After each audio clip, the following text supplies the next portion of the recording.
Hey, we've got a video on our hands, and we need to do some QAing on this video. I just want to make sure that everything... I just noticed that there was a misspelling in the previous video.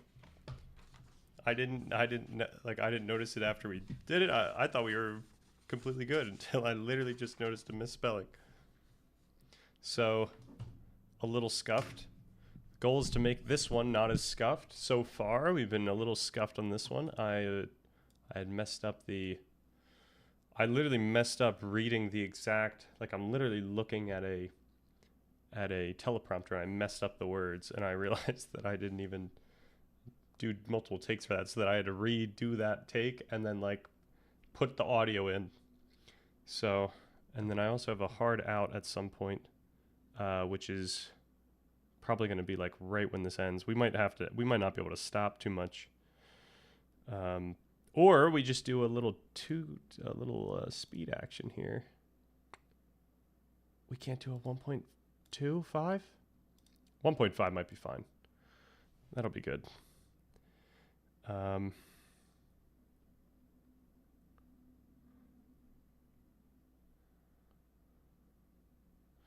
right. Let's let it rip. Let's go. Let's do it. We are looking for opportunities for more stuff. We're looking for mess ups. So, all the above. Let's build a concrete path to actually close the gap between our physical brain and our subjective experience. This video is a follow-up to my video challenging Alex O'Connor's views on consciousness. All right, if you haven't seen that video... Where is consciousness? That's good. Global workspace theory. That's good. The atom of conscious experience. I should be doing this backwards. Research... consciousness of state, the takeaways, ontological. Check it out. The response has been fantastic, and I appreciate everyone that watched, liked, and commented. I tried to respond to as many as I could, and that led me to making this video, which will close this conversation out, at least for now. To briefly recap, we discussed a contemporary neuroscientific interpretation of homeostasis. All right. Homeostasis 4, mechanism, sophisticated, highly as evolved consciousness. Damasio Antonio, neuroscientist, according to flourish eventually and alive stay. 2, state, internal, it's imperative for a living system to actively manage its internal. Okay. Recap, evidence of non-physicalist interpretations, understanding and the experience of meaning, a normative pragmatic stance.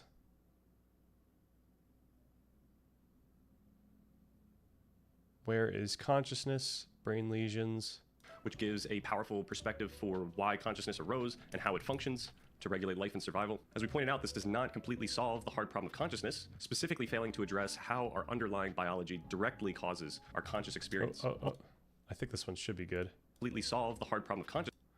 Why and how physical processes in the brain give rise to subjective first person. Okay. Specifically failing to address how our underlying biology directly causes our conscious experience. While homeostasis explains why feelings arose, it doesn't necessarily explain why it intuitively feels the way it does. In this video, we'll further explore a pragmatic path to solving the hard problem, one that attempts to deal with the gap using our current understanding of neuroscience. So, why neuroscience? In the conclusion of the previous video, we made a crucial pragmatic argument. I am not arguing for what is true in some absolute ontological sense. I'm arguing for what is the most plausible, promising, useful, and communicable pursuit. I'm not trying to say that a physicalist interpretation is certainly right, nor that a non-physicalist interpretation is certainly wrong. Rather, I'm arguing for and hopefully this preamble isn't too boring. Science. This is a reasoned bet. I think, unfortunately, because this video was a follow-up, it required a recap like this. Also, this recap kind of sets up our thesis for the entire rest of this thing. So perhaps there was a better way I could have gone about this. Yeah, it just kind of baked in this way. In the future, though, I think we want to make this intro just like non-stop. This is what we're going to get out of what we're doing right now. We're going to get all this stuff. You're going to gain this stuff. But here we just kind of I mean, I guess we're implying it, but based on abductive reasoning, inference to the best explanation. We aren't assuming physicalism, we are deriving its high plausibility from the mountain of existing evidence and what that evidence logically implies. Let's quickly go over some of the previous video's main takeaways, which will help ground this discussion. Some of the strongest evidence for non-physicalist interpretations of consciousness is actually empirical, in the sense that there is widespread cross-cultural reporting of profound, expansive, and spiritual experiences. However, as we discussed in the previous video, we have discovered strong neural correlates for these exact experiences. These neural correlates, particularly involving alterations in the default mode network and global brain connectivity, explain why neural correlates, neural correlates. That's how to spell correlates, right? We haven't gone completely crazy. Correlates. Nice. Specific physical brain states or patterns of activity that directly correspond to and are necessary for a specific subjective conscious experience. Okay. these experiences feel especially emotional, overwhelming, and open, and thus why people would report similar experiences. For example, when the DMN, which usually acts as a self-regulating filter, loosens its grip, information begins to flow more freely. Sensory and emotional signals surge upwards. Look at these beautiful hand motions I'm doing When here. the DMN, which usually acts as a self-regulating filter, loosens its grip, information begins to flow more freely. Sensory and emotional signals surge upwards, and brain regions that rarely communicate start interacting, which results in intuitive, vivid, and novel experiences. All right, there are also effects beyond the DMN with sensory, limbic, and salience regions becoming more active and interconnected, further contributing to this heightened experience. All right, that's looking Clear, fine. these mechanisms are not fully understood. The point is that we can see clear correlates between subjective experience and neural mechanisms. And once again, this does not solve the hard problem of consciousness, but we will get there. The particularly interesting point that we made is that neuroscience suggests that our experience of the world, our self, and even what is happening in consciousness is affected by our memory, context, culture, past, etc. In this framing, our understanding predisposes us to, and what is happening in consciousness is affected by our memory, context, culture, past, etc. In this framing, our understanding predisposes us to experience the world in certain ways. Since, as we highlighted, our experience of meaning comes with an affective feeling of certainty, it feels as though what is in our conscious awareness is objectively true, even though we all know that many of our thoughts turn out to be incorrect. I like to say that we each have a subjective experience of an objective world, a world that feels objective, yet isn't a representation of some transcendent, absolute truth. I'll do a whole video on this soon, so subscribe if you're interested. So we can draw a crucial logical conclusion that will prime the spirit of this video. No matter what we explicitly think our experience feels like, we cannot discount how much that feeling is shaped by our brain's learned model of what consciousness is and what it should feel like. Because neuroscience provides a plausible mechanistic explanation for the brain states that correlate with these experiences of certainty, meaning, and spirituality, we have a physicalist account for how these experiences arise. Therefore, we cannot accept alternative non-physicalist theories that begin with the content of those subjective intuitions as a foundational metaphysical premise. To be clear, these are pragmatic, prescriptive arguments. Normative pragmatic arguments prescribes what we ought to conclude or how we should speak, based not on absolute or moral truth, but on our commitment to the shared standards and practical goals of a specific discipline, such as empirical science. Not moral, but normative, pointing to the very standards of science, logic, and semantics to which we are committed. This is why I use the wording we can or cannot say this, or we should not say this, rather than this is true and right, or this is false and wrong. We can say that a non-physicalist view like panpsychism is possible. We're allowed to say that, given that no neural correlation evidence definitively disproves it. Yet, we shouldn't say that it is plausible, because all the subjective evidence used to support it, like profound experiences or metaphysical intuitions, is more simply and effectively explained by the neural correlates we've already found. We can say that a physicalist view is the most plausible framework we have, but we cannot say that it is certain. The hard problem gap is not completely closed. We are still met with an unsatisfying mystery. And I want to emphasize that I'm not trying... I'm wondering if once I put this in here, we should shift the video over so that I'm dismissive of non-physicalist, not here, but I'm like spiritual accounts, here. except for their I don't know ontological how weird conclusions. that would I believe be. that these offer Yo! profound... Wow, look at that posture. I bet his arguments have great posture too. Nice. I guess I'm guessing you're not talking about me right now because I'm kind of slouched. I'm guessing you're talking about this guy. Yeah, we got to do a QA, make sure that nothing's misspelled or that none of the music is too crazy loud. I try to make it subtle, but, you know, it might get too energetic. Keen for a banger, hell yeah. And I'm doing this in 1.5 speed because I do have to go at like 6:20-ish. So this clocks out at like 45 minutes. Value for making sense of our felt experience, and we will explore these topics thoroughly on this channel. So let's get into it.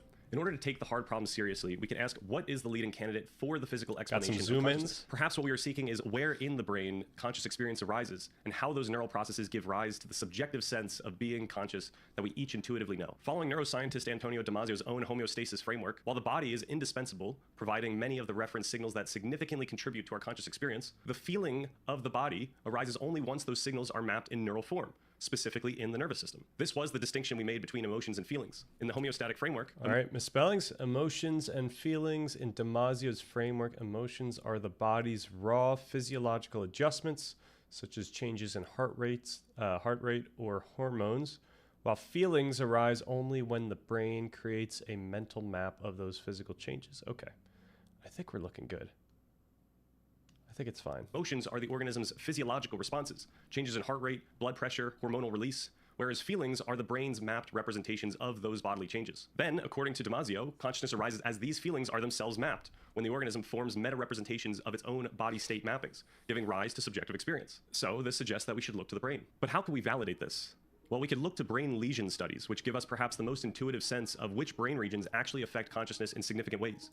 All right, brain lesions, areas of damage or abnormal change in brain tissue caused by events like stroke, traumatic injury, disease, or infection. Lesion studies allow scientists to correlate the location of damage with specific cognitive or behavioral functions that are lost or altered.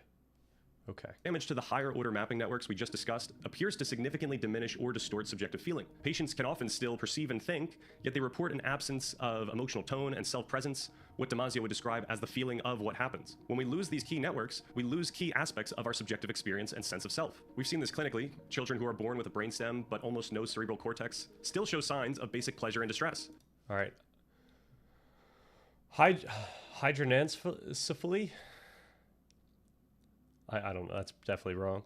A rare neurological condition where the brain's cerebral hemispheres are absent and replaced by sacs of cerebrospinal fluid, although the brainstem and cerebellum are typically preserved. Okay, that's good. This strongly implies that the brainstem alone can support a rudimentary form of conscious feeling. We can think of this condition as an inverse philosophical zombie. They can feel, but they don't know that they feel. They are awake, but not aware. There is no reflection or narrative self. In contrast, damage to the neural circuits that sustain arousal and perception abolishes consciousness altogether, putting us into coma or vegetative states. Thus, in each of these cases, what we intuit as self-consciousness is gone. Crucially, these parts of the brain don't function merely to give us a conscious display. They are crucial catalysts for many downstream mechanisms. Damasio found that damage to these key homeostatic structures also disrupts temperature, blood pressure, and hormonal balance. We lose not just awareness, but also physiological regulation, motivational coherence, and in many cases, the ability to survive. The point is, as soon as you alter the brain enough to eliminate consciousness, you also alter its physical structure and dynamics, and therefore its behavior. So we cannot remove these and still behave as some sort of philosophical zombie. We can complement these findings with lesions. The zoom-ins are a little more stark when we're doing 1.5 speed, but hopefully it's not too far in between, or too close to each other. Hopefully it's not too obvious. Notice some AI speak in there. Yep. Chances are, I'm not sure which. And dynamics, and therefore its behavior. So we cannot remove these and still behave as some sort of philosophical zombie. Was it that part? Or? Regulation, motivational coherence, and in many cases, the ability to survive. The point is, as soon as you alter the brain enough to eliminate consciousness, you also alter its physical structure and dynamics, and therefore its behavior. So we cannot remove these and still behave as some sort of philosophical zombie. I'm guessing that part. Some of these, I would say, are pretty nice to have, but just because it's like a stipulation that's important for the argument. So it would be tough to maybe get around that. Oh, I don't think that bit. Okay. Then it was probably before that. Philosophical zombie, a hypothetical being that is physically and behaviorally identical to a normal human but has no internal conscious experience, qualia, or subjective awareness. David Chalmers argues that if such zombies are logically possible, then consciousness must be a further non-physical fact about the world. Okay. Can complement these findings with lesions that don't eliminate consciousness but affect it in significant ways. These cases include patients ignoring half of the visual world, believing a familiar face is an imposter, finding that one hand acts... Oh, sorry, I could try and quote it when I catch it. I'm just splitting attention. Sorry. No, you're good. You're good. And I do appreciate you pointing that out, because we don't want to get too much straight up hate just because of our AI use here. Yeah. Not to rehash the whole AI discussion. On its own accord, and even believing that one is dead despite being fully awake. And of course, we know that damage to large regions of the body, even the loss of sensation via spinal cord injury, modifies but does not extinguish consciousness. These scenarios remind us that consciousness can fracture in highly specific ways, yet awareness can persist while its contents, coherence, or ownership dissolve. Thus, we start to get a sense of which parts of the brain are indispensable for consciousness, but we still have not discovered where consciousness truly resides, nor what mechanism actually makes it happen. It's certainly possible that these critical regions merely activate other regions that actually produce consciousness. This brings us to a leading candidate for helping us fill the gap. Neuroscientist and fellow Stanislas Dehaene has been developing the global workspace theory, which shifts the focus to considering what mechanism makes specific information conscious. Okay. Global neuronal workspace theory. Global neuronal workspace theory. Okay. Developed by Stanislas Dehaene and Jean-Pierre. We literally just looked this up. Changeau? No, it was it might have been that, Changeau. The theory is a specific neuroscientific implementation of the original, more abstract global workspace theory. It proposes that conscious access occurs when information is amplified and becomes available to a specific distributed network of neurons with long-range axons. In this framework, consciousness emerges as information becomes globally available across a distributed network, allowing various functional systems to access it simultaneously. Here's the full functional picture. Though it's important to note that this is a simplified model, the underlying neural mechanics are vastly more complex. At any moment, various specialized unconscious processors, so for vision, language, memory, emotions, they're processing information this is the best in I could parallel. do. We respond reflexively to these, but we aren't aware of them. Within each of these systems, information competes for access to the global workspace. When certain conditions are met, based on attention, relevance, salience, a network-specific signal wins the competition and is broadcast across the entire network. According to this framework, this broadcast marks the transition of that specific information from unconscious processing to conscious access. So what is the global workspace? Well, it's a distributed network of long-range neurons that span throughout the brain, connecting these different functional systems. New information is constantly updating the global workspace, affecting the trajectory of our experience, and it culminates in a single unified experience, like my experience of sitting here in this room. The key hubs consistently identified for this workspace are high-level cortical networks. This fits our intuition that our advanced conscious experience arose with the cortex. As global workspace regions, the dorsolateral prefrontal cortex. Is that 2 spaces? Is that 1 space? I don't know. I don't think it matters. The inferior parietal lobe and the anterior cingulate, areas associated with executive decision making, attention control, sensory integration, spatial awareness, and broader communication. Onion helmet, correct. Hell yeah. Welcome. We are doing our QA at 1.5 speed since I have to leave in like 40 minutes. We got 30 minutes of a video here. These hubs are precisely the areas associated with executive decision-making, attention control, and sensory integration. The word workspace highlights the shared field of reciprocal access among these specialized systems. Functionally, this means that each network, whether for language, memory, or emotion, can read the shared information, translate it into its own internal language, and then write that process result back to the workspace. For example, once information is broadcast, language areas might produce candidate word labels for it, emotion systems might evaluate its salience, memory systems might retrieve related associations, and motor systems might prepare possible actions in response. Let's walk through an example. Think about when we scan a room. Our visual networks are active, but our semantic and linguistic systems might not be consciously involved. We have perception without noticeable linguistic labeling. Then we pause and reflect on what we're looking at, and the words appear in our mind. That is a chair. So what just happened? The visual information of the chair was already being processed unconsciously by visual networks. Our top-down attentional systems selected and amplified that specific visual signal. This amplification caused the visual information to be broadcast to the global workspace, making it consciously accessible. Then our language and semantic hubs received that broadcast, processed it, and fed their own information back into the workspace. In this case, the verbal label chair. Simultaneously, other networks contributed, imbuing the chair concept with emotional significance or related memories. This new integrated global workspace state, which now contains the articulated chair, the visuals, the feelings, becomes the next piece of content available for processing, allowing us to form the complex thought, I am now consciously aware that I am looking at a chair. To summarize, consciousness emerges from this mutual reinforcement among these different systems, all translating and contributing a unique aspect of conscious experience back to the shared workspace. Language provides another intuitive example of this. We usually think of language as one system, but this framework shows that it's really a collection of specialized processors. For word The brain's language system, a collection of highly specialized and distributed processes, including distinct hubs for production, comprehension, semantics, articulation, and self-monitoring. Okay.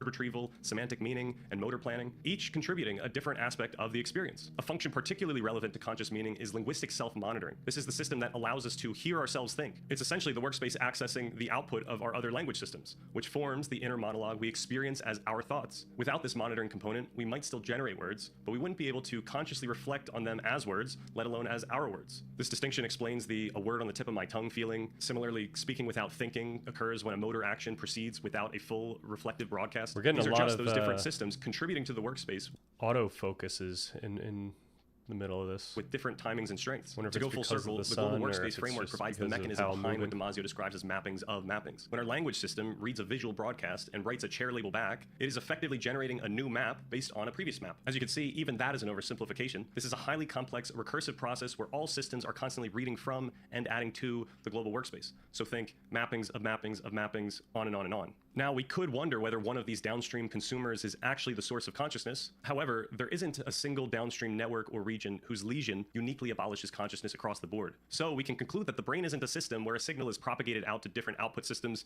akin to a movie being distributed to a screen, surround sound speakers, etc. If we ask what directly results in consciousness, the answer can't be a single neural event or location. Evidence increasingly suggests that it is the dynamic coordination of distributed neural activity, a process through which information becomes globally available and causally efficacious within this self-sustaining recursive loop. Now, the global workspace theory is powerful because it is practical and predictive. It gives us a testable model of consciousness as a dynamic distributed process. A separate group of neuroscientists developed a measure called the Perturbational Complexity Index, which is based on a simple, brilliant principle. When you perturb the brain, so give it a little push, how complex and integrated is its response? The method is straightforward. Apply a brief, safe pulse of transcranial magnetic stimulation and capture the resulting brain activity via a high-density EEG. Then measure how widespread, differentiated, and structured that response is. In other words, how many regions interact and how complex those interactions are. The results are... Sorry, gotta check this. Pulse to the brain and measuring the complexity of its response. According to Tononi's integrated information theory, PCI essentially measures the system's capacity to integrate information. Okay.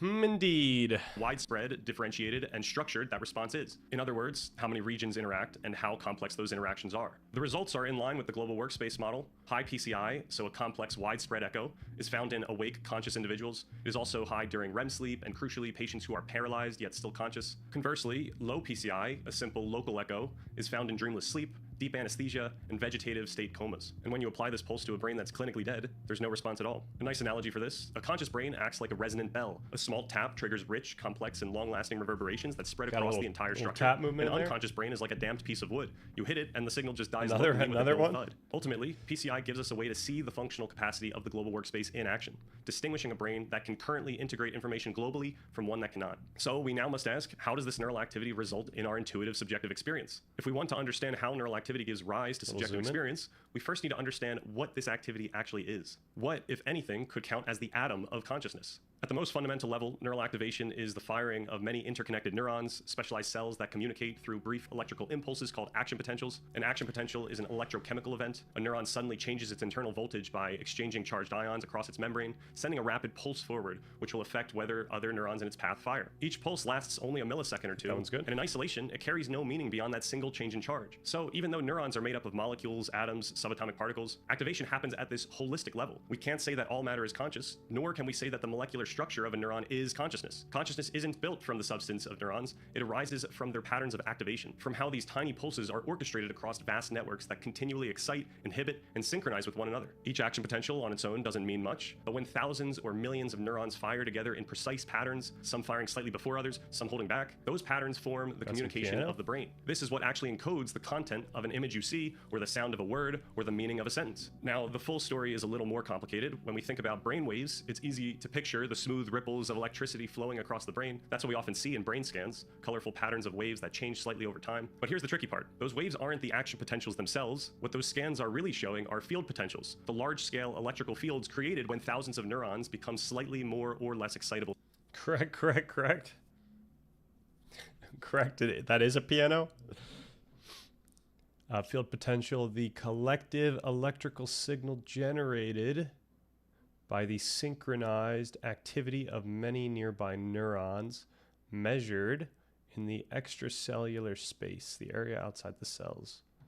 Together. Think of them as fluctuations in readiness. They set the stage for which neurons are more likely to fire and when. In other words, these fields modulate the probability and timing of action potentials. When the local field rises, neurons in that region are more excitable, meaning they'll fire more easily and often. When it falls, they become inhibited, less likely to fire at all. This rhythmic push and pull creates coordinated windows of opportunity across the brain, moments when signals can move efficiently from one region to another. So these field potentials show the overall rhythm of brain activity, the beat that keeps different parts of the brain in sync, and the content itself lives in the Dubious precise claim? pattern of action potentials.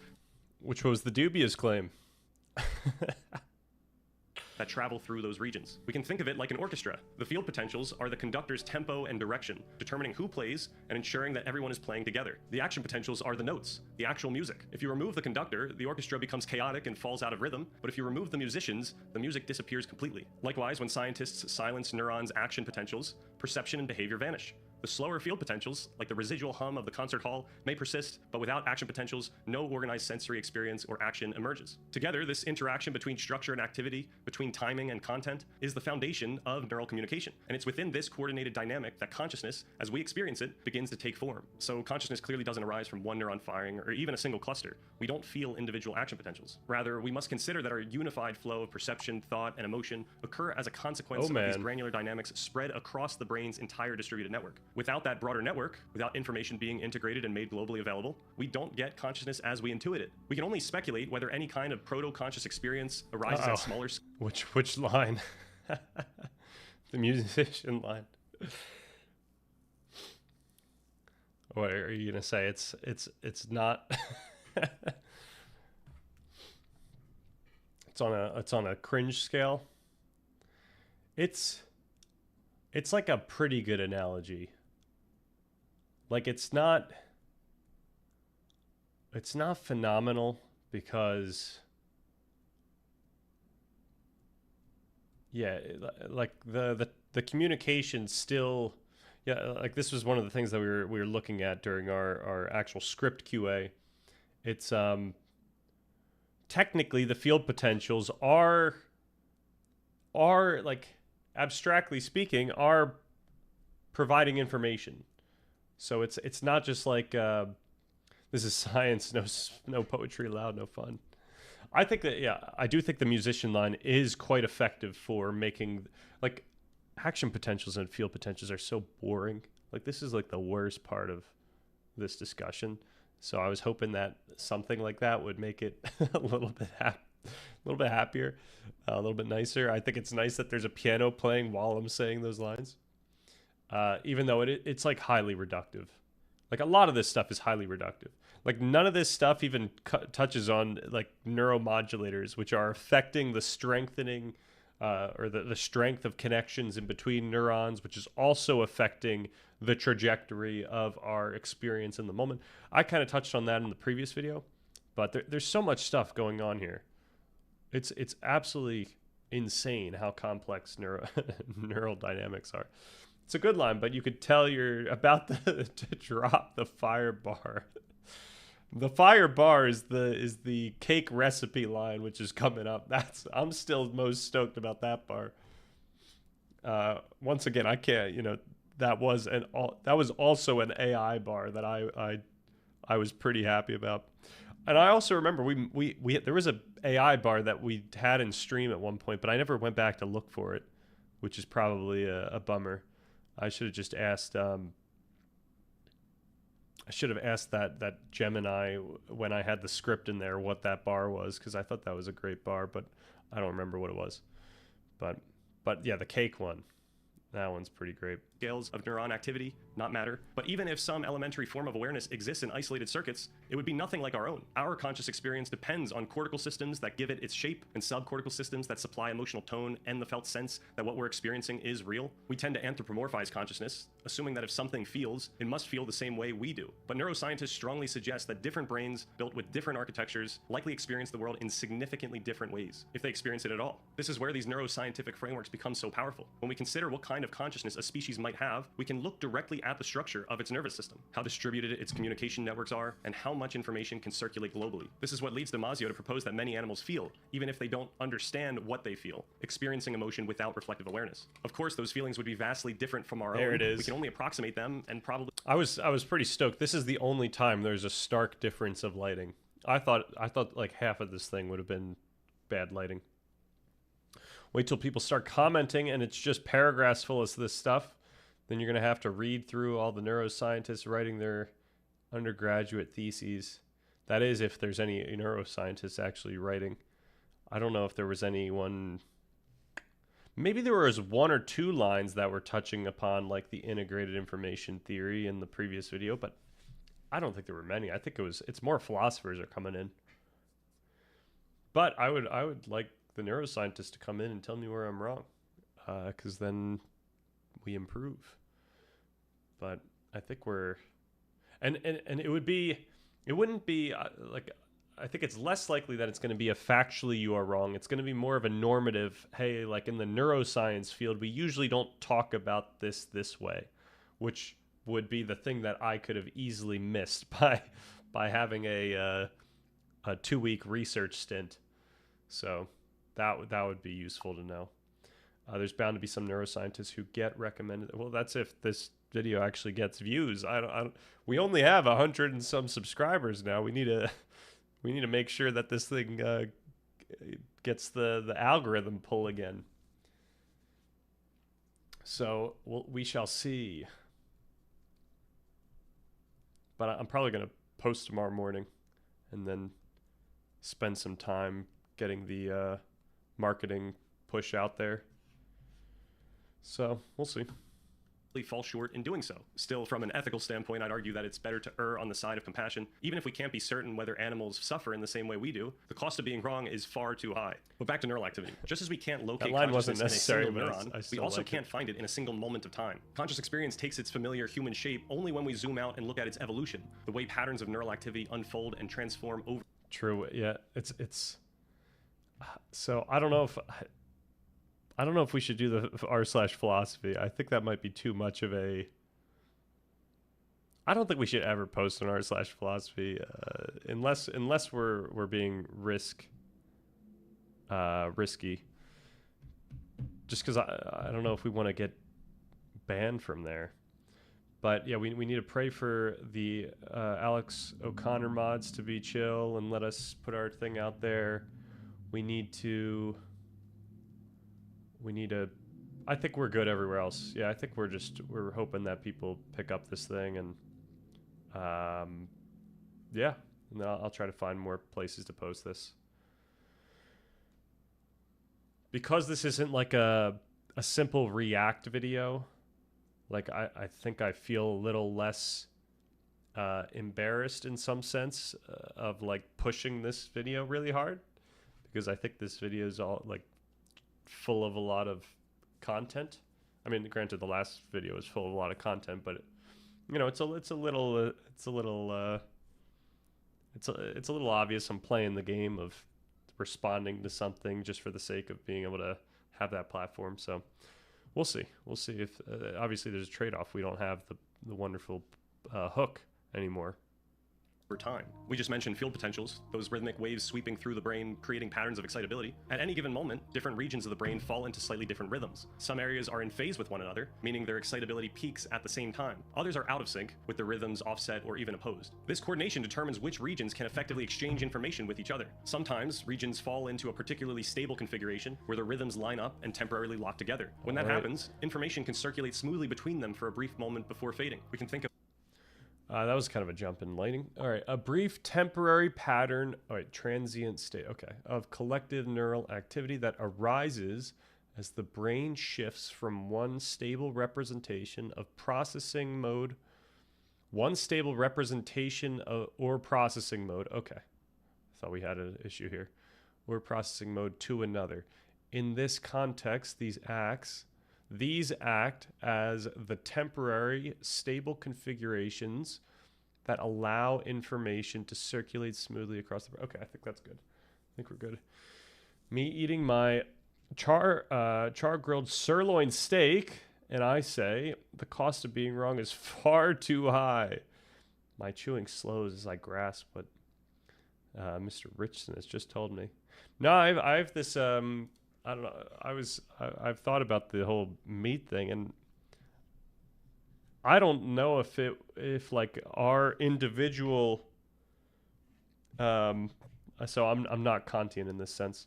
I don't know if our individual purchase of meat makes an effect. Like I don't think that it's like a continuous, like the graph of how much meat they produce or they farm. I don't think it's like a continuous graph. I think it would be stepwise. So like if there was this much activity or this much, this many people purchasing, we're going to do this amount. And then, once we get to this level, then we'll do this amount. So I don't think your boycotting meat is actually going to have an effect on how many animals suffer.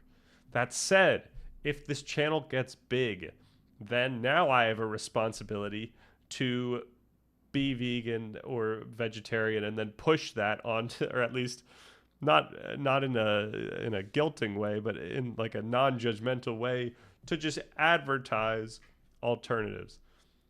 Because now I have a responsibility where like my action could actually have a change that affects more people. Is anyone vegan here? I need to ask before I speak. No, I am none of the above. I try to eat vegetarian at home. However, it's not like I think what I did was I reduced the amount of meat I eat, but it's not like I completely eliminated it because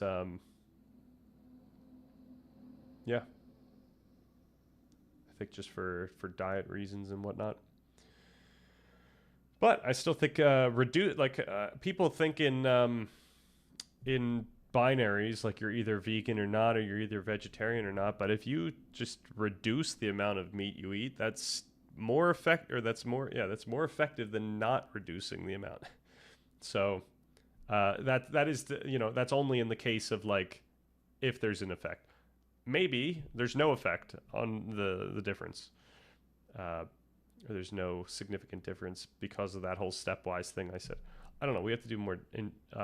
We have to look into that again because I looked into that once and came away with that conclusion. Yeah, won't change till we can grow cheap real meat. That's going to be great. Everyone's going to switch, hopefully. Is anyone a vegan here? Okay, I was in the past 2 years. Why'd you stop? I was in a situation where I kind of had to go back to meat, hospital food, and then after didn't have self-control to go. Okay.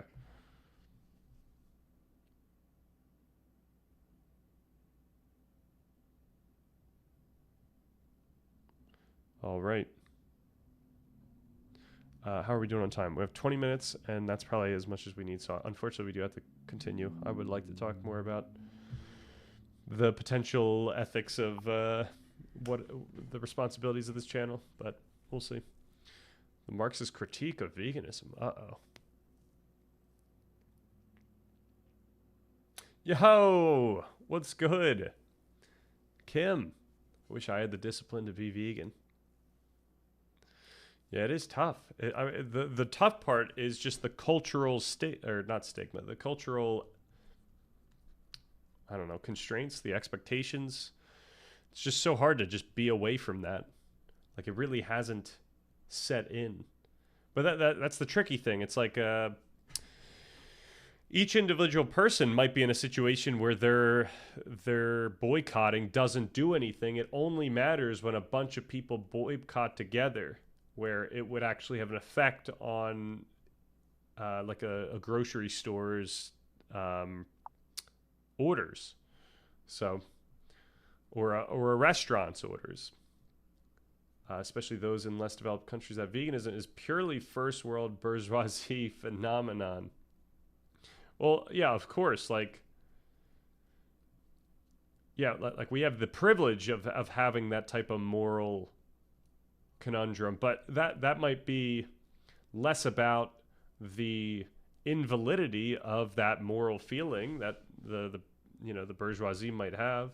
It's more about the human nature of when we are hungry, our brain is going to prioritize that over our conscience in relation to like abstract morals.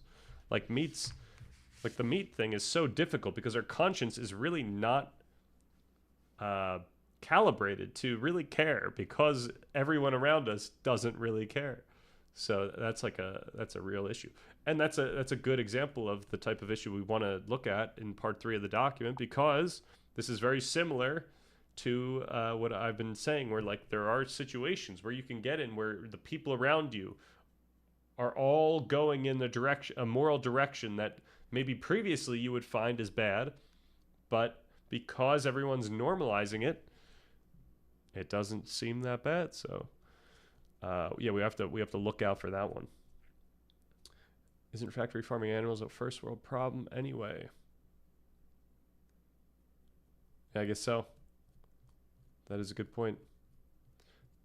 They are the consumers, or we are the consumers. All right, we got to continue, unfortunately. This, like the brain settling into a temporary groove, a coordinated state that keeps a pattern of information active just long enough to influence both of the connected networks it bridges. This is, mechanistically, how distinct brain systems communicate with the global workspace, by falling into sync long enough to share and stabilize what's being represented. Over time, the chemistry inside neurons, the feedback between regions, and the constant stream of new sensory input gradually push the system toward new patterns. The sequence of these changing patterns forms what neuroscientists call a neural trajectory, the path that the brain's activity traces through its vast space of possible states. Neural trajectory, the dynamic path of that the collective activity of a group of neurons traces over time, illustrating how the brain's state evolves as it processes information. Okay, that's fine. As these patterns shift in the global workspace, so does our experience. A new perception takes hold, a thought fades, attention moves somewhere else. The path is the stream of consciousness, a continuous unfolding of the brain's dynamics through time. The phenomenal now, that lived sense of the present, lives only a few hundred milliseconds before being replaced by the next. This continual changing of coordinated states is what gives consciousness its temporal and progressive shape. Our awareness emerges from the evolution of patterns, from the way one moment of coordination gives rise to the next, building on what came before. As previously discussed, this trajectory is constantly shaped by the dialogue between specialized systems like perception, memory, language, emotion, affecting what is next represented and how it is experienced. Philosophy and religion have long pointed out that we experience the world as a story, a narrative that moves through time. Declarative memory, the kind we can recall and describe, is built as we live through experience. And as we discussed in the previous video, remembering is a retrospective, reconstructive process. We describe this flow in words, in sequence, this thought, then that feeling, then that image. However, this mechanistic exploration suggests that we can't think about consciousness as if it's a movie. It's not a discrete sequence of low-dimensional frames, nor a computer processing step-by-step code.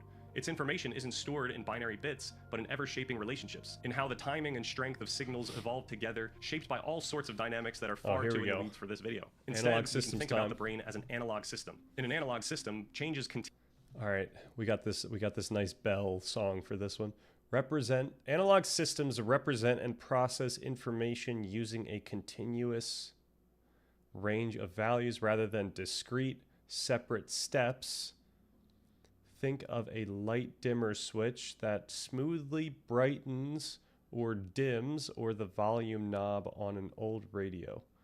Okay.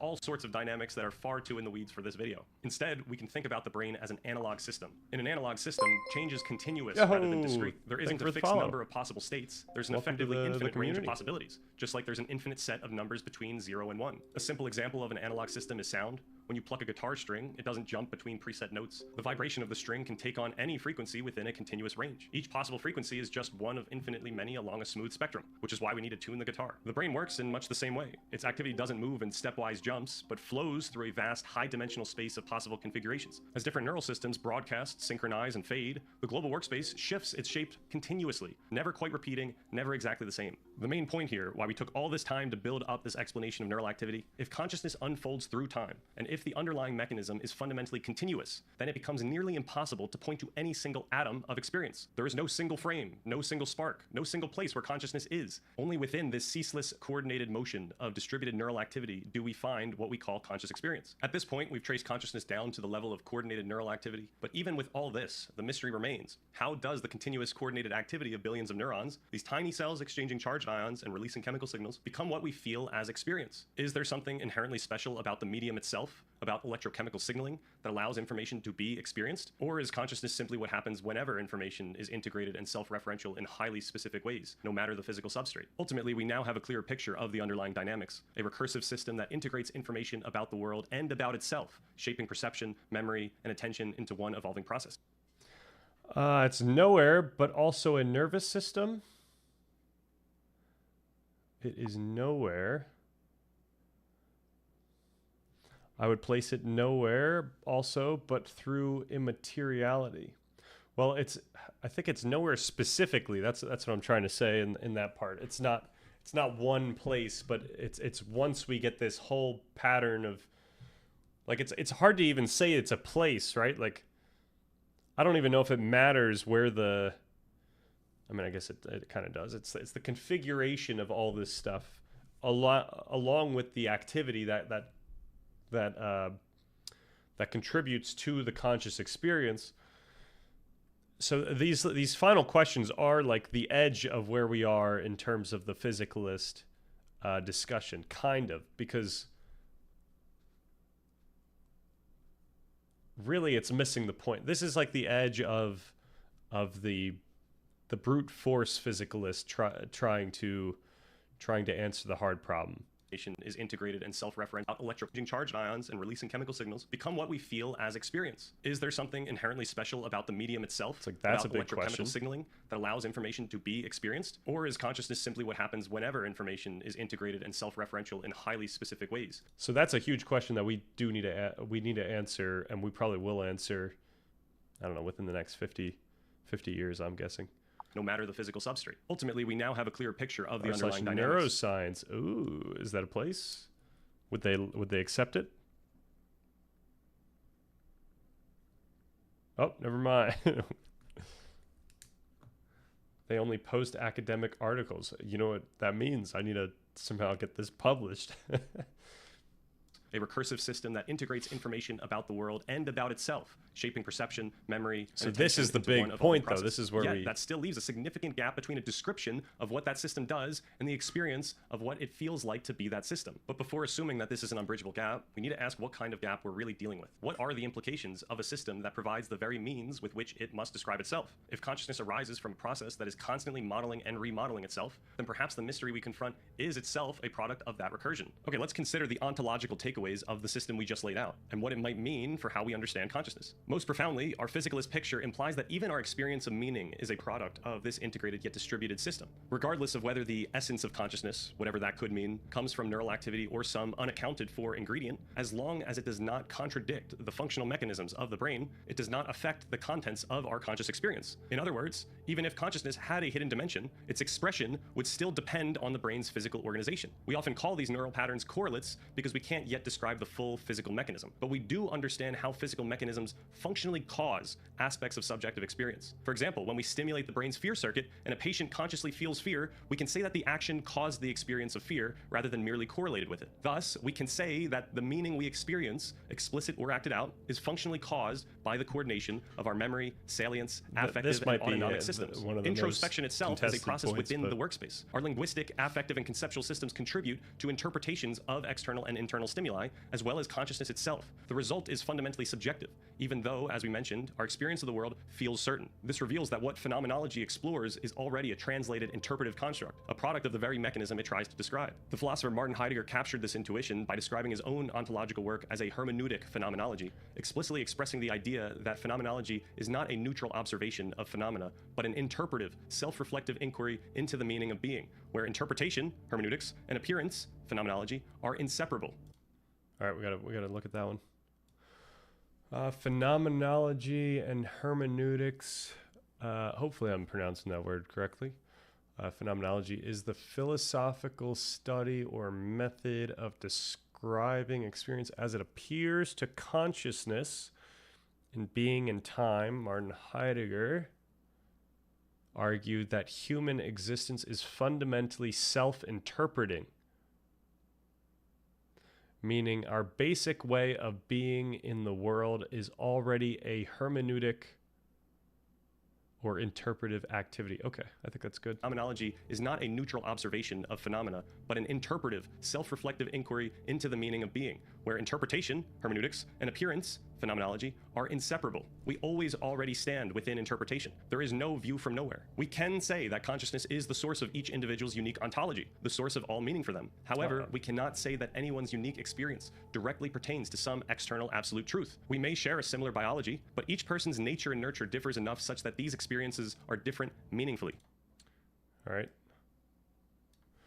The ontology and consciousness, the branch of metaphysics concerned with the fundamental nature of being, existence, and reality, seeking to answer questions such as what is and what kinds of things exist.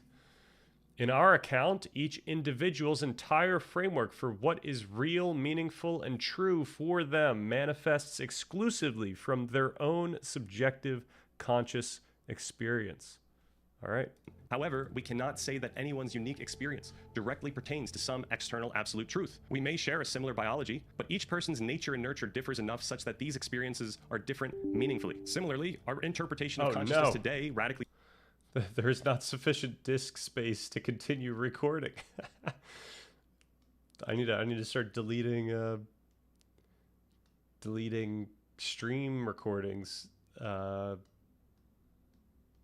But fortunately, yeah, I won't need this one. I think it was mainly just so that in the case that a stream had something that I would want to make a video out of, I had the source content, didn't have to like download from YouTube. Differs from humans from 5,000 years ago. The conceptualization of a hard problem of consciousness was afforded by a scientific culture capable of distinguishing mind from matter in the first place. So any conceptualization we have, even about consciousness itself, is fundamentally speculative and contingent. In the same way that we don't experience the physical world directly, we don't experience consciousness directly. And all right, speculative and contingent. Any conceptualization, intuition, or feeling of certainty, okay, is not absolute or universal, but is instead fundamentally dependent upon and shaped by our unique physiology, memory, language, cultural context, past, etc. This is the whole idea of predisposition in the document. Crucially, this means that we cannot rely solely on intuitive, self-evident features of experience as metaphysical bedrock, even if they feel logical. In other words, we cannot use the intuitive content of an experience as evidence for that content's truth, regardless of whether that thought feels self-evident, such as the universe feels conscious or my mind feels separate from my body. This reveals a primary point of divergence from many non-physicalist views. Frameworks like integrated information theory and analytic idealism, for example, rely on the same epistemological starting point, the Cartesian idea that consciousness is the only thing we can be 100% certain of. They then elevate this one subjective intuition to the status of a primary, non-negotiable axiom that forms the metaphysical bedrock for their entire theory. Even arguments built on pure logic, such as Chalmers' philosophical zombie, ultimately depend on the feeling of conviction they produce. Our sense of what is logical or self-evident is not a pure window into truth, but a complex affective and cognitive state produced by our underlying physiology, shaped by our memory, language, and cultural context. So yeah, what's coming next is something that I don't think I've I don't hear people making this type of argument, but I think it's absolutely important that we make this type of argument, given that we do have such like an idealist type of view. Like this is the only way that we're able to hold the physicalism and the idealism at the same time. They were saying some solipsism stuff in the Taoist book too. Oh, nice. All right, let me just check solipsism. I think I remember that. That's the view that the self is all that can be known to exist. Okay, that's what I'm I guess challenging here. Now I could appreciate the like solipsistic view, but I would like appreciate it in a pragmatic sense of like we can gain some type of information out of that or wisdom out of that. But at the very bedrock, that type of that view is similarly speculative and contingent. Google just used the self, but that is not how I understand it. Yeah, right. I just made that. Yep. All right.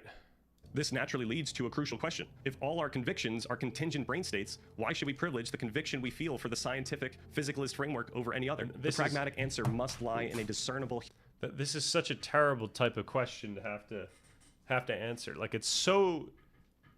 It's just not something that a scientist wants to answer. It's It's not something that or a scientist wants to admit or say. It's not something that I think like a philosophy person really. I don't know.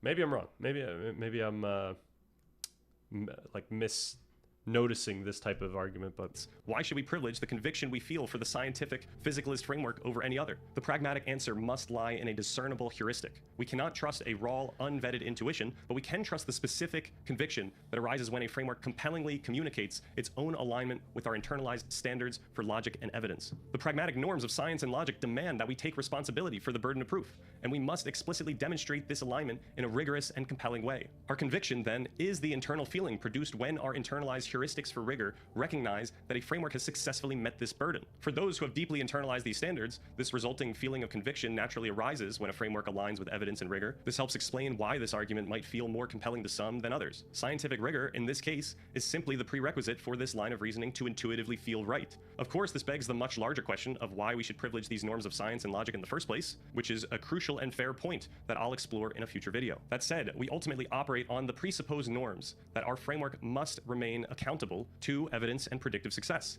even if they are fundamentally interpretive constructs. Yeah, like hopefully the thing that the document is getting across is that all we have is our conceptual understanding. Like each person is just in this position where we have this conceptual understanding that's contingent. It's rated with viewers. Oh my gosh. Well, this is terrible. I have to leave in like 5 minutes. Thank you. I'll take the opportunity to point out that we are going to be posting this video on the YouTube channel of the same title or the same name, and yeah, it goes through. I had a viewer suggest a raid. Yo, thank you. Yo, Energy Dompter, thank you. Yeah, welcome. We do philosophy stuff. We do science stuff. This happens to be a video on the neuroscience and philosophy behind consciousness, and we kind of go crazy with it. We go into it, and he came at a good time. We're at the ontological takeaways, but unfortunately, we probably just went over the real good stuff, and unfortunately, I do have to leave in 5 minutes, but. Yeah, no, if you all are interested, we do this type of thing all the time. And we have the best community. Absolutely the best community. But yeah, I would speak more. I would ask for, usually I would probably just ask for people to ask questions or say stuff in chat because I like interacting with chat. But unfortunately, we have to finish this quality assurance. I'm posting this tomorrow morning. And then I have to leave, so I'm going to. Unfortunately, we have to continue.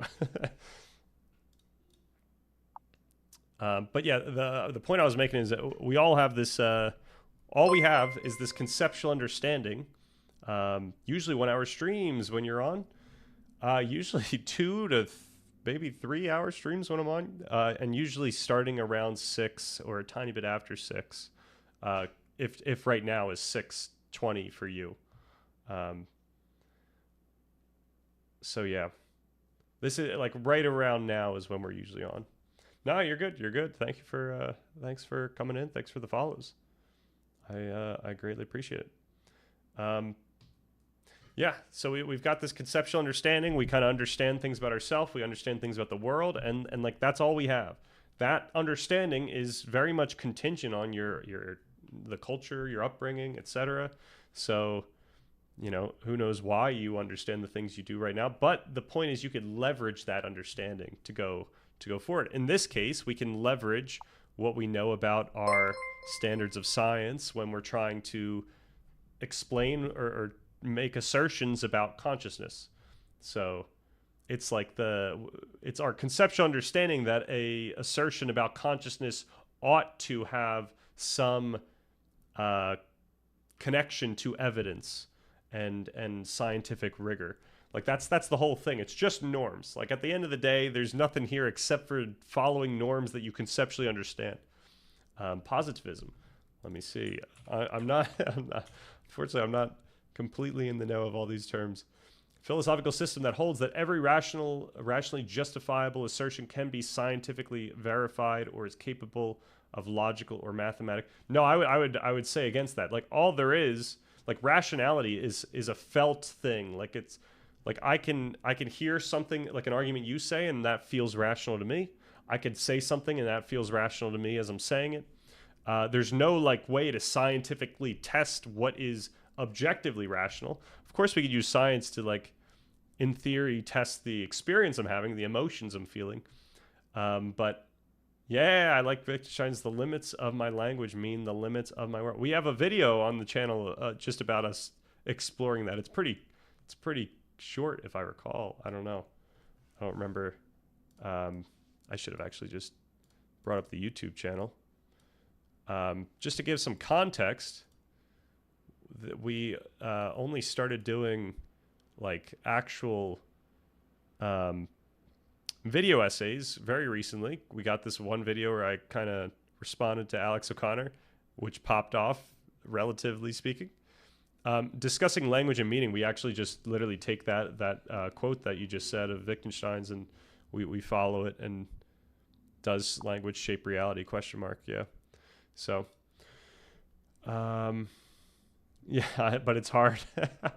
I feel that. It seems like a lot of these philosophers are, have difficult rule sets, basically, ways like languages.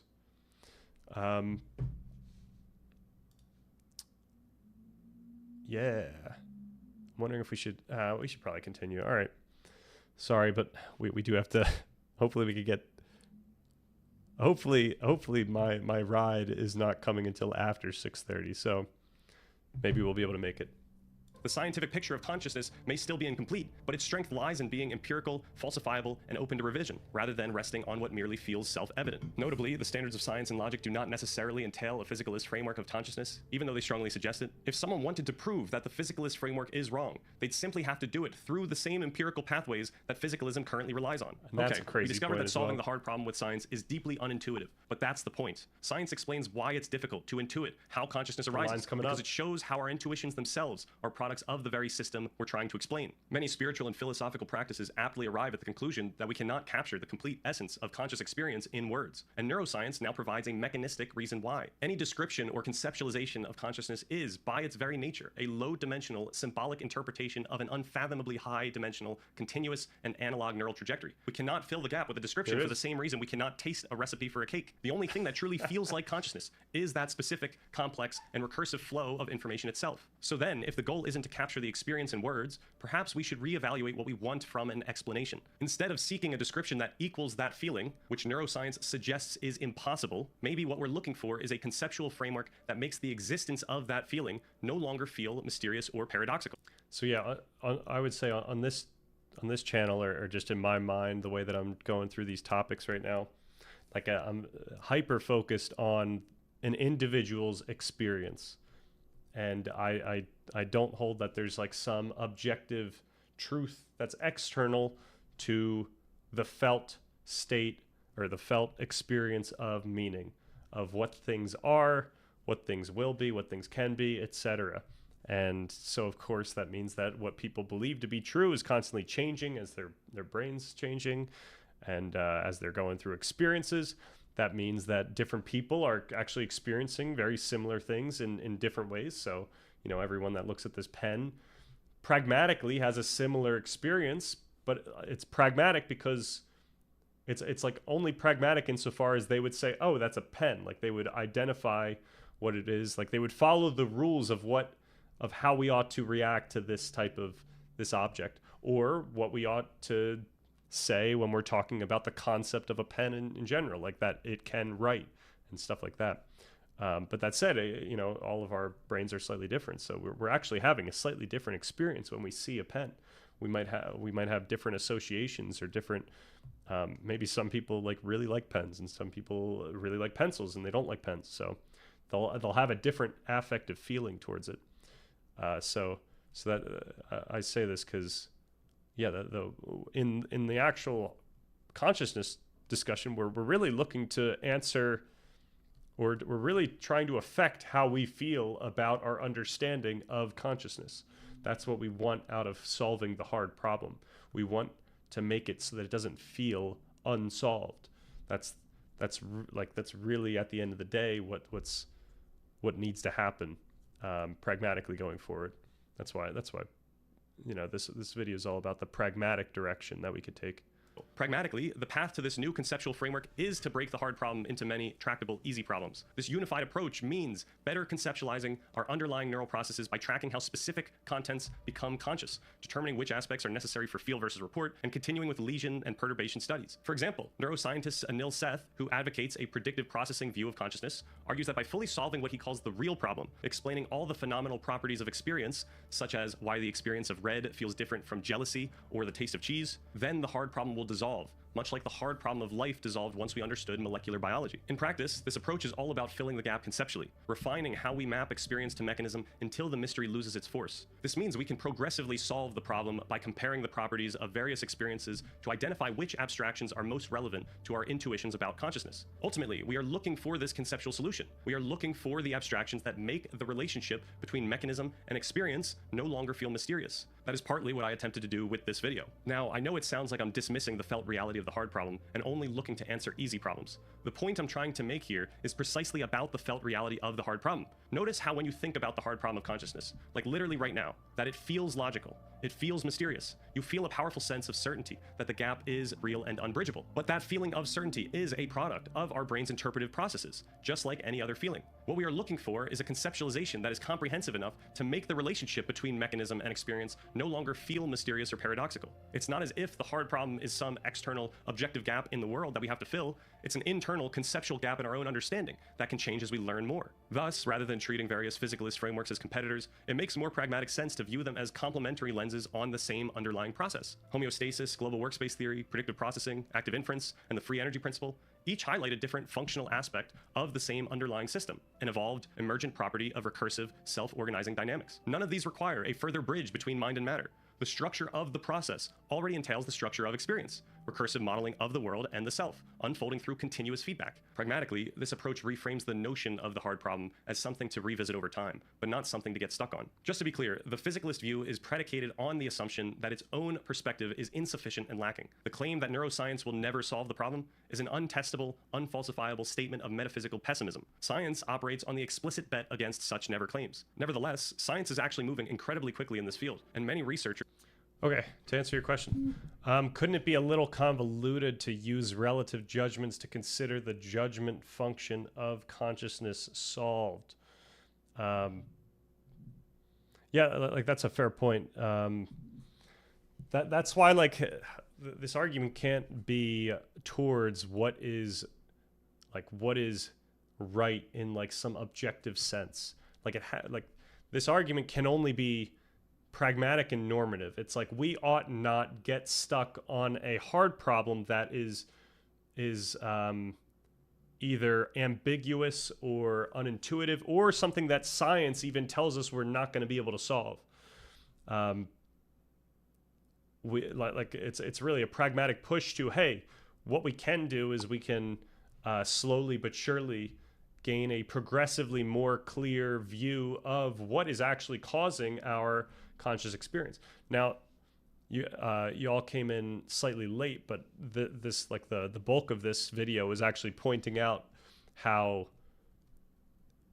let's just say all the neural correlates that we know that contribute to specific aspects of conscious experience. So yeah, that's why this video, and I say it actually up front, that like this video is pushing a pragmatic argument, not like a ontological, this is the truth argument. And I don't think we can do that on this channel ever. I don't think we're ever going to push a, this is like fundamentally true type of argument. Now, granted, once we're in like the context of like science, then we could talk about what's true, and we could say that it's true that trees are alive, stuff like that. But when we're talking about philosophy, like when we're at deep level ontology, we're not allowed to say like there's a singular truth in the world, or there's a static objective truth. always have to start from agreed axioms. Right? That is true. Things you don't mean to define. Fair enough. Yep. Yeah, in this case, I think it's a pragmatic argument of which axioms should we start with. And so the one point I made, I don't know if it was before we started up again. I think it was before. The argument was pretty much we ought not start with axioms that are simply logically that feel logical and rational, such as my mind is separate from the world, or that consciousness is the only thing that I know to be true, things like that. Rather, what I'm arguing we should agree upon as axioms is scientific axioms, just given what we know that they allow us to do in regards to agreed upon truth. Not like fundamental, like objective truth, but like the type of truth that allows us to actually clearly communicate meaning and pragmatically make things happen in the world, including make things happen such as make each of us improve our lives. Like that's the whole. So I guess I really should have sold that as what we do in this channel. This channel is ultimately aimed towards coming up with a comprehensive framework for how we could each improve our lives. Let's just say that. So really, I'm always looking at the pragmatic way of going about these things. It's not about trying to like push a philosophy or something like that. Push a rule set, push a way of saying specific things that are true, but it's more of like pushing how we can leverage these things. No metaphysical idealist system ? I don't think we even though everything I've been saying all night has been idealist in some sense, like we don't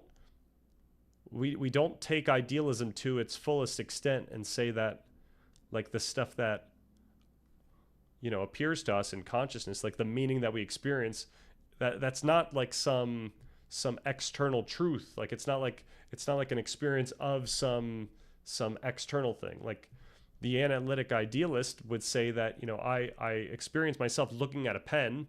So rather than thinking that the pen is the thing that's true and I'm just looking at it, what I'm seeing, or my experience of that, is the thing that's true, and then the pen is affected by this truth thing. And I would take neither of those routes. But we can get farther in. We could keep going into that later. Because I do love talking about this stuff. This stuff is a lot of fun. But it's a more like Hegelian way of thinking about it. If that helps. Really, I've been pilled by Robert Brandom, who's in that same that same space as Wittgenstein. I mean, I think Wittgenstein heavily influenced him. I think Hegel and Wittgenstein did, and Sellers and stuff like that. But all right, let's are focused on answering these very questions. They are mapping how patterns of brain activity correspond to patterns of experience with unprecedented precision. Studies in representational geometry show that when we see colors, faces, or hear sounds, the brain's activity forms distinct geometric shapes in high-dimensional space, structures that mirror how those experiences feel. Causal experiments using stimulation techniques can nudge those neural patterns and sometimes shift perception itself, further hinting at direct links between mechanism and experience. Predictive modeling is offering new ways to simulate how the brain's expectations shape perception, while network analyses are revealing how different states like dreaming, anesthesia, or psychedelics each have their own dynamic signatures. Even interoceptive research is connecting the rhythms of the body, so the heartbeat, breath, and internal chemistry, to the feeling of presence itself. Consciousness research is becoming a deeply interdisciplinary science, part neuroscience, part physics, part computation. It's less about finding a single answer and more about tracing the intricate patterns that make experience possible. We can only expect that the coming developments will continue to blur the line between what once felt unimaginable, and what we can finally describe, shifting the very boundary of the mystery itself and redefining what remains to be explained.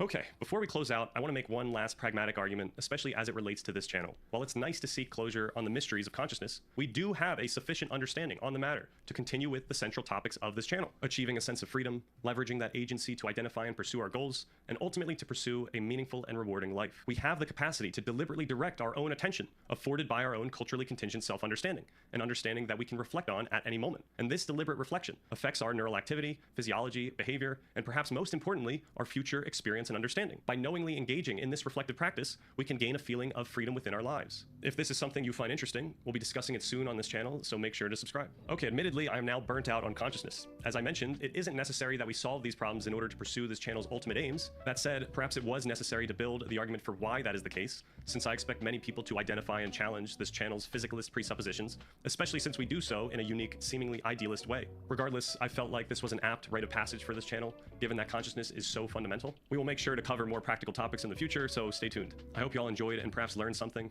Have a nice rest of the day. All right. I think it's looking ready to ship. Yeah, unfortunately, I can't stay. I am quite late, but thank you very much. Thank you very much. Yeah, if you want to check out the rest of it, it'll probably be out tomorrow sometime on the YouTube channel.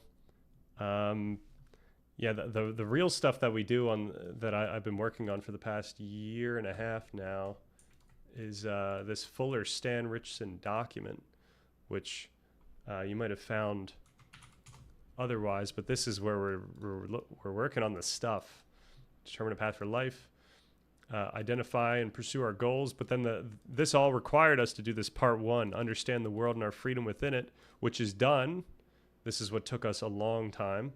And this is where we go through like the philosophy that I've basically been saying, but it's doing a much better job than what I can just rattle off.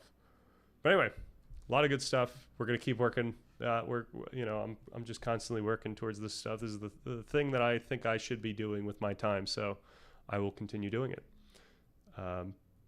Thank you everyone who came in. Awesome. Thank you. Thanks for bringing the positivity. Absolutely. And shout out to Energy Dompter for representing us out in the wilds. And yeah, thanks for everyone who hopped in. Thanks for everyone who helped out in the QA. I will see you all soon.